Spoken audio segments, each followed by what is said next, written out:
அண்ணா வணக்கம். வணக்கம் அண்ணா, காலையில் பரபரப்பான ஒரு செய்தி நீங்கள் பார்த்துருப்பீங்க தொலைக்காட்சிகளில். நாம் தமிழர் கட்சியை சார்ந்த முக்கியமான நிர்வாகிகள் சாட்டை துரைமுருகன், நெடுமாவனம் கார்த்தி, மதிவாணன் இவங்களுடைய வீடுகளை திருச்சி, கோயம்புத்தூர், சேலம் உட்பட என்ஐஏ ரைடு போயிருக்காங்க. இதை நீங்கள் முதல் கட்டமாக எப்படி பார்க்குறீங்க? என்ஐஏ ரைடு போகிற லெவலில் இவங்க பேசுறது தான் தவறு. இவங்க பேச்சினால தான் இவங்களுக்கு இந்த மாதிரி நிர்ணயம் ஏற்பட்டிருக்குன்னு நான் நினைக்கிறேன். சகோதரர் சீமான் அவர்களுடைய பேச்சு எல்லாரையும் டார்கெட் பண்ணி பேசுகிறீங்க. அது உங்களுடைய பொலிட்டிக்கல் ஸ்டேட்டஸ், அது நான் வேண்டாம்னு சொல்லலை. பர்டிகுலராக ஒருத்தரை பற்றி இண்டிகேட் பண்ணி பேசினா அதுக்கு ரைடு வரத்தான் செய்வாங்க. எல்லா இடத்தும் நடக்கிறது தானே. அந்த சூழ்நிலையை உருவாக்குறது நீங்கள் தான். சீமானுடைய அரசியல் கட்சியில் உள்ள தம்பிகளை இந்த மாதிரி ரைட் பண்ணுறாங்கன்னா வருத்தத்துக்குரிய விஷயம் தான். அந்த சூழ்நிலையை உருவாக்குறது நீங்களே தான், மற்றவங்க கிடையாதுன்னு சொல்கிறேன். கருத்து சுதந்திரம் அப்படின்ற ஒரு விடயம் இருக்கு இல்லையா? கருத்து சுதந்திரம் எல்லாருக்கும் இருக்குது. கருத்து சுதந்திரம்னு சொன்னால் இப்போ இந்திய தமிழ்நாட்டில் நிறைய பேர் ரைடு போடுறோமே. கருத்து சுதந்திரம்னு சொன்னால் எல்லா பொலிட்டிக்கல் தலைவர்களையும் அடித்த என்ஐயிலேருந்து டிடி வரைக்கும் எல்லாம் பண்ணி தான், இடி வரைக்கும் பண்ணி தான். அந்த லெவலில் எல்லோரும் கரப்ஷன் தான் அதிகமாக இருக்காங்க தமிழ்நாட்டில். ஏன் இன்னும் நிறைய பேர் ரைடு பண்ணாமல் இருக்காங்க எனக்கு தெரியல. அதையும் பண்ணணும்ல, அவங்களுக்கே தெரியுமில்ல யார் யார் என்னென்ன பண்ணுறாங்கன்னு சொல்லி ஈடியில் எல்லாருக்கும் தெரியத்தான் செய்யணும். அவங்களையும் பண்ணணும்னு நான் வேண்டியது இல்லை. இது ஒரு பழிவாங்கல் நிகழ்ச்சியாக நம்ம பழிவாங்கல் என்பதை விட வாயினால் பட்ட புண்ணுன்னே சொல்லலாம். அவங்க வாயினால் கெடுத்துக்கிட்டாங்கன்னு நான் நினைக்கிறேன். நானாக யூகத்தில் சொல்கிறேன். அவங்க வாயினால் இந்த மாதிரி நான் அப்படி பண்ணுவேன், என்கிட்ட எவ்வளோ இருக்குது அது இருக்குதுன்னு சொல்கிறதுனால, தன் பெருமையை இப்போ பெருமையாக்குறதுனால ஒருவேளை இருக்குமோ என்ற சந்தேகத்தில் கூட ரைடு பண்ணுறதுக்கு வாய்ப்பு இருக்குது. அந்த சூழலை தான் உருவாக்கியிருக்காங்கன்னு நான் கருதுகிறேன். ஏன்னா பொதுவாகவே அவருடைய பொதுக்கூட்டங்களை நீங்கள் பார்க்கும்பொழுது மத்திய அரசு, மாநில அரசு அங்கே என்ன நடந்துட்டு இருக்கோ அதை எதிர்த்து கேள்வி கேட்கக்கூடிய ஒரு 3வது இடத்துல வளர்ந்து வர ஒரு கட்சியாக இன்றைக்கி அந்த கட்சி இருக்கிறது. திரு ரங்கராஜ் பாண்டே ஒரு பேட்டியில் சொல்கிறாங்க, ஆக சிறந்த எதிர்கட்சி மக்கள் கருத்து கணிப்பில் 18 விழுக்காடு நாம் தமிழர் கட்சி தான் சொல்லியிருக்கிறாங்க. அப்போ அதெல்லாம் நம்ம எப்படி எடுத்துக்கிறது? இல்லை, அதை நான் வார்த்தை தான் செய்யணும். அவருக்கு எதிர்ப்புகள் இருந்தால் தானே வளர முடியும். இப்போ வரதுனால அவர் படிஞ்சு போகிறது இல்லையா, அதனால அவர் மண்டியிட போகிறது இல்லை. சீமானை பொறுத்த மட்டும் அவர் ஸ்டாண்ட் பை நிற்கிறார். நான் 3வது அணி, என்னுடைய பணி நான் கடைசி வரைக்கும் எலெக்ஷன் நிற்பேன், எந்தாவது ஒரு நாள் ஆட்சியை பிடிப்பேன். அவருடைய பேச்செல்லாம் நான் கேட்குறேன். சரி, அது அவருடைய மனதுடைய தாக்கல். அதே மாதிரி அவர்கிட்ட இருக்கிற யங்ஸ்டர்ஸ்லாம் அப்படி தான் நினச்சிட்டு இருக்காங்க. ஆனால் அது சாத்தியப்படாத ஒன்று. தமிழ்நாட்டில் கூட்டணி இல்லாமல் தனியாக நின்று வர முடியாதுங்கிறது எல்லாருக்கும் தெரியும். அவர் ஏன் அந்த ஸ்டாண்ட் எடுக்கிறான்னு தெரியல. சில கருத்துக்களை நம்ம ஏற்றுக்கொள்ளலாம், எல்லா கருத்தையும் ஏற்றுக்கொள்ள முடியாது.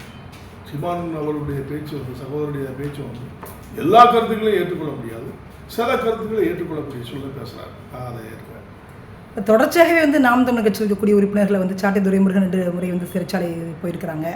ஒரு ட்விட்டரில் போட்ட ஒரு கருத்து, ஒரு சோஷியல் மீடியாவில் பதிவு பண்ணுற கருத்துக்காகலாம் கைது பண்ணுறது, உள்ளதுக்கு போடுறது அப்படின்றதெல்லாம் எந்த உள்ளதுக்கு போடுறது சென்ட்ரல் கவர்மெண்ட் போடலையா, ஸ்டேட் கவர்மெண்ட் தானே போடுது. உள்ளதுக்கு போடுறத ஸ்டேட் கவர்மெண்ட் தானே போடுது. நீங்கள் ஸ்டேட் கவர்மெண்ட் தானே நீங்கள் டார்ச்சர் பண்ணணும். ஸ்டேட் கவர்மெண்ட் தான் நீங்கள் பேசணும். சென்ட்ரல் கவர்மெண்ட் உனக்கு எந்த தொந்தரவும் உங்களுக்கு கொடுக்கலையே, நீங்கள் ஏன் சென்ட்ரல் கவர்மெண்ட்டை சார்ஜ் பண்ணுறீங்க? காரணம் என்ன? அப்போ நீங்கள் ஸ்டேட் கவர்மெண்ட்டோட ரகசிய உரை வச்சுருப்பாங்கிற மாதிரி மக்கள் மனத்தில் இருக்குது. திமுகவோட ஒரு ரகசிய உரை வச்சுட்டு சென்ட்ரல் கவர்மெண்ட்டை சார்ஜ் பண்ணுறாங்க அப்படிங்கிற மாதிரி இமேஜை நீங்கள் தான் கிரியேட் பண்ணுறீங்க. இப்போ சென்ட்ரல் கவர்மெண்ட்டை சம்மந்தம் இல்லாமல் நீங்கள் இமேஜ் பண்ணும்போது உங்களுக்கு அவங்க ரைட் பண்ணுற நியாயம் தான் ஆகும். அப்போ நீ யோகியன்னு ப்ரூவ் பண்ணு, நீ எங்களை நான் அமைதியாக இருக்கேன், என்னையா நீ டார்ச்சர் பண்ண? இல்லை, ஒரு கட்சி, ஒரு மாநில கட்சி மத்தியில் நடக்கக்கூடிய விடயங்களை பேசுறது தவறுன்னு நம்ம சொல்லுவோம். பேசுறது தவறே கிடையாது. யாரை வேணாலும் யாரும் பேசலாம். மாநில அரசு செய்த குற்றச்சாட்டுகள் அதிகத்தை விட்டுவிட்டு மத்திய அரசு தான் உனக்கு என்னென்ன நீங்கள் கண்டுபிடிச்சிங்க? நாங்கள் என்ன குற்றச்சாட்டை நீங்கள் கண்டுபிடிச்சது சார்ஜ் பண்ணுறது இல்லை. அப்படிங்கும்போது தேவையில்லாமல் ஒம்புழுக்கு மாதிரி தான் நீங்கள் பண்ணுறீங்க. அதனால உங்களுக்கு என்ன லாபம்னு கேட்குறேன். மத்திய மாநில அரசு நீங்கள் சார்ஜ் பண்ணுறீங்கன்னா அதில் நிறைய குறைபாடுகள் இருக்குது, நிறைய தவறு பண்ணுறாங்க, அதை சுட்டி காட்டுறீங்க. அதை நீங்கள் என்ன வேணாலும் பேசலாம். உங்களுக்கு சிறைச்சாலைக்கு அனுப்புவதும் மாநில அரசு தான், மத்திய அரசு கிடையாது. இப்போ அடிக்கடி இப்படி போகும்போது ஏதோ சம்திங் ராங்கன்னு ஒரு கேள்விக்குறி வருது. அந்த கேள்விக்குறியின் அடிப்படையில் நீங்கள் இந்த மாதிரி நிலைகள் ஏற்படுவதற்கு அவங்க தான் காரணம்னு நான் சொல்கிறேன். அவங்க வாயும் அவங்க தான் காரணம். இந்த என்ஐஏ பொறுத்த வரைக்கும் வைக்கக்கூடிய மிக முக்கியமான குற்றச்சாட்டு என்னன்னு கேட்டிங்கன்னா, எல்டிடியோட தொடர்பு இருக்குது. உங்களுக்கு வெளிநாடுகள்லேருந்து நிறைய பண பரிமாற்றங்கள் நடந்திருக்குது. இந்த 2 குற்றச்சாட்டின் அடிப்படையில் தான் அந்த ரைடு போயிருக்குது. இல்லை, அது அவங்க தான் முடிவெடுக்கணும். இதில் நான் சொல்கிறதுக்கு ஒன்றும் இல்லை. எல்டிடியோட தொடர்பு, எல்டிடிலாம் முடிஞ்சு வருஷம் என்னாச்சுங்க, அதை போய் மறுபடியும் அதையே பேசிகிட்டு இருக்காங்க. அவரோட நான் நண்பராக இருந்தேன், அவரோட நான் இருந்தேன்னு தான் அவர் சொல்கிறார். அது தப்பு இல்லை. அப்படி பார்த்தா வைக்கவும் தான் அவர் கூட பிறந்து ஒன்றா இருந்தோம்னு சொல்ல வைக்கவும் யாரும் ரைடு பண்ணாமல் இருக்காங்க. அண்ணன் திருமாவும் தான் இப்போ விடுதலை புலியோட நான் தான் அப்படின்னு சொல்லி ஒரு காலத்தில் விடுதலை புலியை ரைடு பண்ணாமல் இருக்க விட நம்ம திருமாவளவன் ரைடு பண்ணாமல் இருக்காங்க. அது தவறு. அண்ணன் விஜய் வந்து தமிழக வெற்றி கழகம் அப்படின்ற ஒரு கட்சியை வந்து இன்னைக்கு ரெஜிஸ்டர் பண்ணிருக்கிறாரு. அதற்கான கொண்டாட்டத்துல எல்லாம் வந்து ரசிகர்கள் எல்லாம் ஈடுபட்டு இருக்காங்க. விஜய் அரசியலுக்கு வர்றது நீங்க எப்படி தமிழக முன்னேற்ற நாடு யார் வேணாலும் அரசியல் ஆரம்பிக்கலாம், அரசியல் ஆரம்பிச்சு வெற்றி கொள்ளலாம், வேண்டான்னு சொல்லலை. கமலஹாசன் அவர்கள் கட்சி ஆரம்பிச்சு அவருடைய நிலை இப்போ தெரியுமில்ல, பரிதாப நிலையில் இருக்காரு. ரஜினிகாந்த் ஆரம்பிக்கிற எல்லாரையும் பேண்டிக்கிட்டு இருந்தாரு. அவரு வேண்டவே வேண்டாரு, கும்பிடு போட்டு ஓடி போயிட்டாரு. இப்போ புதுசாக ஒரு ஆரம்பிக்கணும்னு நினைக்கிறேன். வாரத்துக்கு வந்தாலும் தெரியும் உங்களுக்கு அது உண்மை நிலை. ஏன்னா இப்போ 3வது இடத்துல இருக்கக்கூடிய நாம் தமிழர் கட்சிக்கு இவ்வளோ ஒரு சிக்கல் இருக்கும் பொழுது இவர் வந்து தமிழ் தேசியம் பிரபாகரனை வந்து கையில் எடுத்திருக்காப்புல. ஆனால் விஜய் வந்து ரொம்ப தெளிவாக பெரியாரை பற்றி பேசுகிறாரு, அம்பேத்கர் பற்றி பேசுகிறாரு, காமராசரை பற்றி பேசும்பொழுது இங்கே நடந்த ரைடு இங்கே நடக்க வாய்ப்பு இருக்குதா? இவர் எவ்வளோ பெரிய சிக்கலெல்லாம் சந்திக்க வேண்டியது இருக்குன்னு அரசியல் புத்தகத்தை படித்து ஆட்சியாளர் நினைக்கிறவன் வந்து வாழ்க்கையில் முன்னேறது கிடையாது.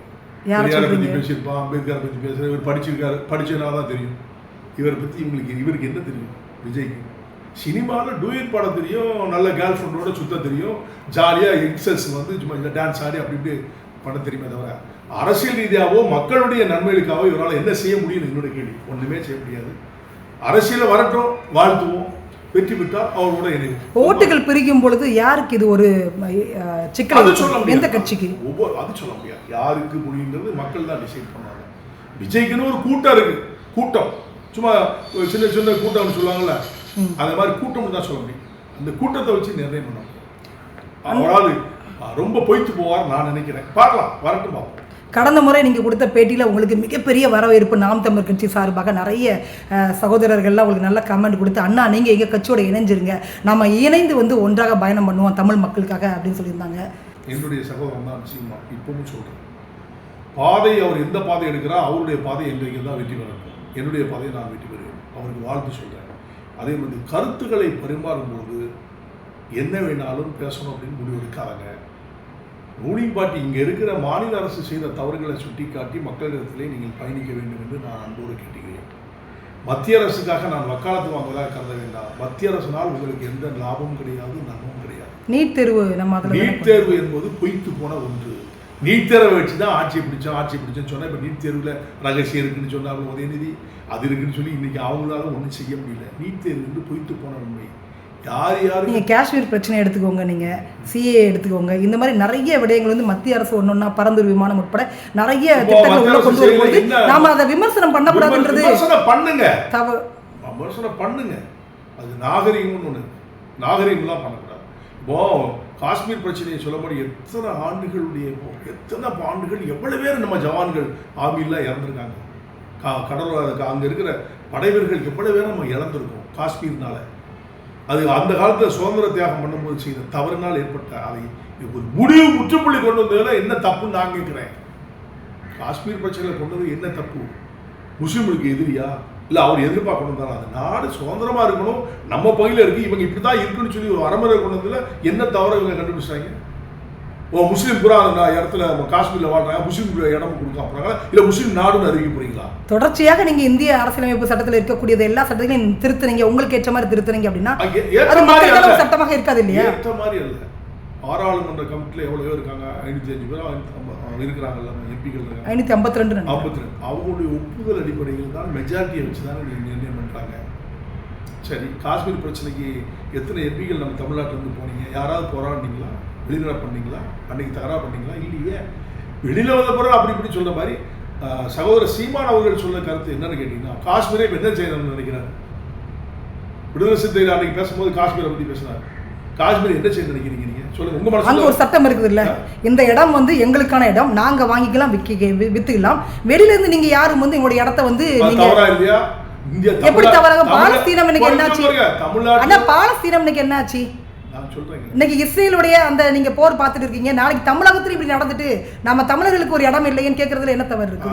இதேதான் நானும் கேட்கிறேன். தமிழ்நாட்டில் கோடி கோடியா கொள்ளடிச்ச படத்துல துபாயிலையும் ஸ்பெயின்லையும் இட்டாலியிலையும் ஆஸ்திரேலியாவில் கொண்டு உங்க படத்தை போடும்பொழுது காஷ்மீர் உள்ள போய் நம்ம போய் இடம் வாங்கக்கூடாதுன்னு சொல்லி சட்டம் தவறா இல்லையா?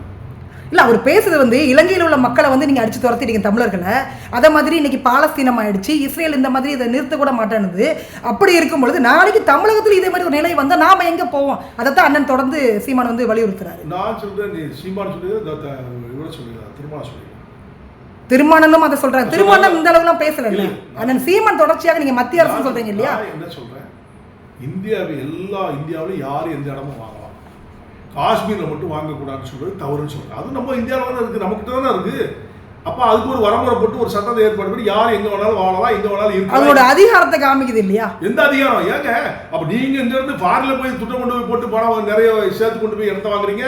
டெல்லிக்காரன் இங்க வந்து வாங்கலாம், இங்க இருந்து டெல்லியில போய் வாங்கலாம், இங்க இருந்து இந்தியா பூரா எங்க வாங்கலாம், காஷ்மீர்ல மட்டும் வாங்கக்கூடாது. எந்த தப்பு? தப்பா இல்லையா? தப்பா இல்லையா? அது இந்தியாவில் இருக்கிற இடத்துல நான் வாங்கக்கூடாது நீங்க சட்டம் அதை வரையறுத்து எல்லாரும் பிரஜைகள், எல்லாம் இந்தியர்கள், யார் வேணாலும் அங்கே போய் வாங்கலாம் அப்படின்னு சொல்லி ஒரு நல்ல செய்தியை சொன்னா அதை ஏன் நீங்க எதிர்க்கிறீங்கன்னு தான் என்னுடைய கேள்வி. அவர் முன் உதாரணமா தமிழகத்தில் நாளைக்கு இப்படி ஒரு நிலை வந்தா தமிழர்கள் எங்க போவாங்க? வராதுங்க. நமக்கு மொழி வாரி இன்னைக்கு மாநிலம் இருக்குங்க. தெலுங்கர்களுக்கு ஆந்திரா இருக்குது, கர்நாடகா இருக்குது, கேரளா இருக்கும் பொழுது தமிழர்களுக்குன்னு ஒரு பூமி இல்லையே. அப்போ வந்து அந்த கேள்விதான் ஒரு முன்னேற்றம். யாருமே ஆட்சியாளர் பேசுற கருத்து வந்து சரியான கருத்து. இங்க தமிழராக வந்து கூடது வாய்ப்பே இல்லை. சும்மா பேசலாம் தமிழ் தமிழ் தமிழ் தமிழ் தமிழ்னு. தமிழர்கள் ஒன்று கூடுவானா? நான் பதில் சொல்லுங்க. இங்க இருக்க தமிழர் ஒன்னா சேருவானா? எல்லாம் தெலுங்கு, எல்லாம் கலந்து இருக்கிறதா தமிழ்நாடு. நீங்கள் சென்னை சிட்டியை பொறுத்த மட்டும் 60 விழுக்காடு தெலுங்கு தான், 40 விழுக்காடு தான் மற்ற எல்லா ஜாதி சேர்ந்து தான் தமிழ் இருக்கு. தமிழர்களாக ஒன்றா கூடுகிற என்னைக்கு கூடும்? வாய்ப்பே இல்லைங்கிறது தெரிஞ்சிருந்து அதை ஏன் நீ பேசிக்கிட்டே இருக்கீங்க? வாய்ப்புள்ளதை தேடி வாங்க. தமிழர்களாக ஒன்றா கூடுவோம். எப்போ கூடுவீங்க? வாய்ப்பு இருக்கா? வாய்ப்பு இல்லைன்னு சொல்றேன். வாய்ப்பு இல்லாதையே பேசி பேசி நீங்க ஏன் மனக்குறையை ஏற்படுத்தி? அதனாலதான் ஒரு தமிழன் ஆட்சிக்கு வரட்டும். தமிழகம் வர முடியாதுங்கிறேன். வர முடிய சாபம், தமிழ்நாட்டுடைய சாபமே அப்படிதான் இருக்கு. ஒரு தமிழன் ஆளக்கூடாது. அப்படி தமிழனா ஆண்டுனால காமராஜர் மட்டும் வேணா சொல்லலாம். இந்த நாட்டு பிரஜை, இந்த நாட்டில் வாழ்ந்து, இந்த நாட்டில் இருந்து அவர் தமிழ் பேசி அப்படி வாழ்ந்தவன்னு ஒரு ஆளை உதாரணத்துக்கு சொல்லலாம். அதையும் வந்து அண்ணன் சீமான் என்ன சொன்னாங்கன்னா, அவர் தமிழர் கிடையாது, அவர் இந்தியர். அதுதான் நமக்கு சிக்கலே. அப்ப என்ன பக்தி வச்சாலும் இந்தியர் என்ன சொல்ல போறாரு தெரியல. ஒவ்வொருத்தரும் எப்படி அந்த வரமுறையை சொல்ல தெரியல. எனக்கு அவர்கிட்ட தான் கேட்கணும். தமிழனாக ஒன்றாக சேருவது சாத்தியம் இல்லாத ஒன்று சிஸ்டர். அது வாய்ப்பே இல்லை. அதனால தமிழன் சேரவும் மாட்டான். தமிழை அடுத்தவனுக்கு இறஞ்சி கொடுத்தே பழகிறாங்க, அடுத்தவனுக்கு கொடுத்து பிச்சை எடுக்கிறாங்க. அதனால இப்படி பழகிறாங்க. என் வாழ்க்கையில் இந்த தமிழை தான் ஒன்றா சேர்ந்து வாய்ப்பு. அப்படி கனவு கண்டாருன்னா தவறு. வாய்ப்பு இல்லை. எந்த காலத்திலும் ஆள முடியும். எல்லாரும் சேர்ந்தா தான் ஆள முடியும். தமிழன் மட்டும் என்று சொன்னால் நான் ஏற்றுக்கொள்ள. இந்த அரசியல் சிக்கல சிக்காம இருக்கணும் அப்படின்னா விஜய் வந்து பெரியார் அம்பேத்கரை கையில் எடுத்தது சரின்னு பாக்குறீங்களா? விஜய் ஒரு ஆளாவே நான் எடுத்துக்கல, அது வேற. விஜய் ஒரு பொருட்டாவும் எடுத்துக்கல, அது ஒரு அரசியலாக நான் எடுத்துக்கல. அது அம்பேத்கரை வச்சிருக்காரோ இல்லை பெரியாரை வச்சிருக்கிறாரோ, யாரை உள்ள வச்சிருக்காரோ, அது அவருடைய முடிவு.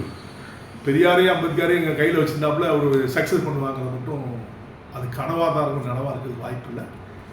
மத்திய அரசும் மாநில அரசும் சேர்ந்து அடிக்கிற மாதிரி இருக்கு நாம் தமிழ் கட்சியை. அப்படி சொல்ல முடியாது. அரசியலில் வந்து 1000 இருக்கும். அது நம்ம சொல்ல மாதிரி ஏற்றத்தாலும் மத்திய அரசு மாநில அரசு, மாநில அரசையும் அவர் பேசுறாரு, மத்திய அரசும் பேசுறாரு. RS பாரத் அண்ணா, நீங்கள் அண்ணன் சீமான் மேடையில் பேசுறது நீங்கள் சொல்கிறீங்க. டிஎம்கே கட்சியில் அமைப்பு செயலாளர் RS பாரதி ரெட்லைட் மீடியா அப்படின்றாரு. தேமுதிக தலைவர் விஜயகாந்த் காரி துப்புறாரு. ராசா இன்னைக்கு எம்ஜிஆர் ஒரு லூசுறாரு. இப்படி நாகரிகம் இல்லாமல் பேசுகிற அவங்களெல்லாம் கைது பண்ணலையே. யார் பேசினாலும் காதும் கேட்காது, கண்ணும் தெரியாது. ஆனால் இதே மாதிரி சீமான் மற்றவங்கெல்லாம் பேசுனாங்கன்னா உடனே பிடிச்ச அவங்க மேலே செக்ஷனை போட்டு தேசவிரோதமாக பேசுகிறான், நாட்டுக்கு எதிராக பேசுகிறான்னு சொல்லி செக்ஷனை போட்டு யாராவது 4 பேரை பிடிச்சி உள்ளே போடுறீங்க.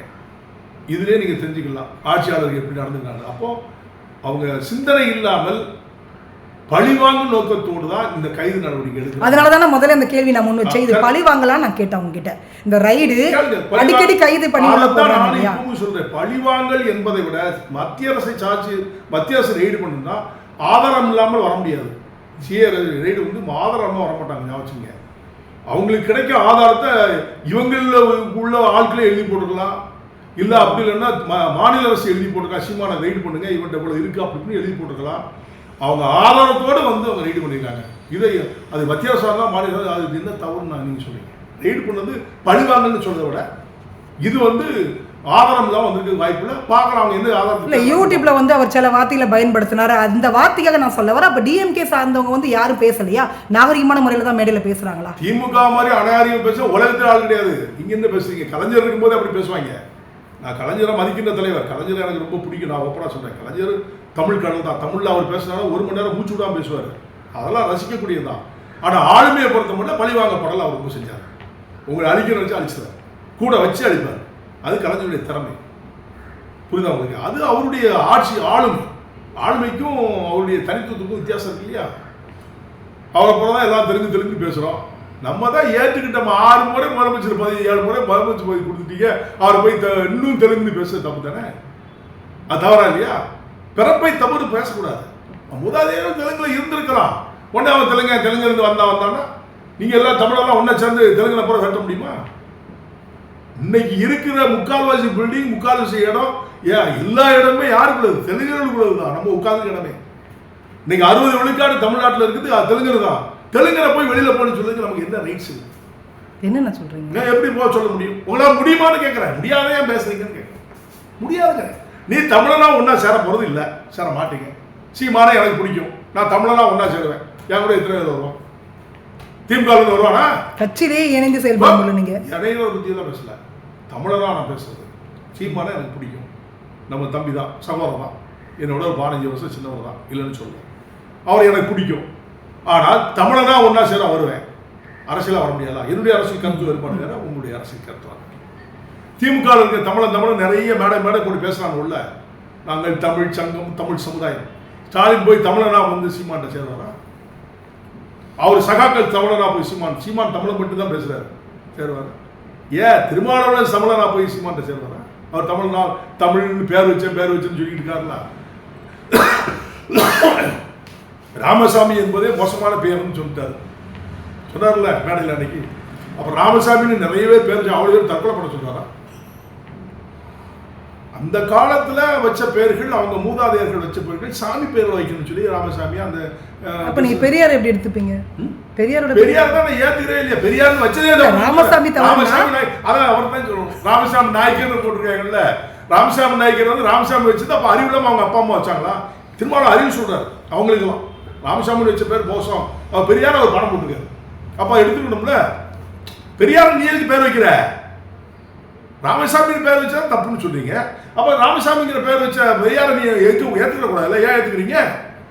அப்ப அவங்க அப்பா அம்மா ஏத்துக்க கூடாதுல்ல? அதான் தவறுங்கிற. பேர் வைப்பது ஒரு பெரிய விஷயம். நீங்க உங்க அப்பாவுக்கே பேர் வச்சுக்கிடுவோம். பெத்தப்பனுக்கு புள்ள பேர் வைக்கிறது உலகத்தில் நம்மளால தான் இருப்பாரு. யாரு? திருமாவளவன் தான் இருப்பாரு.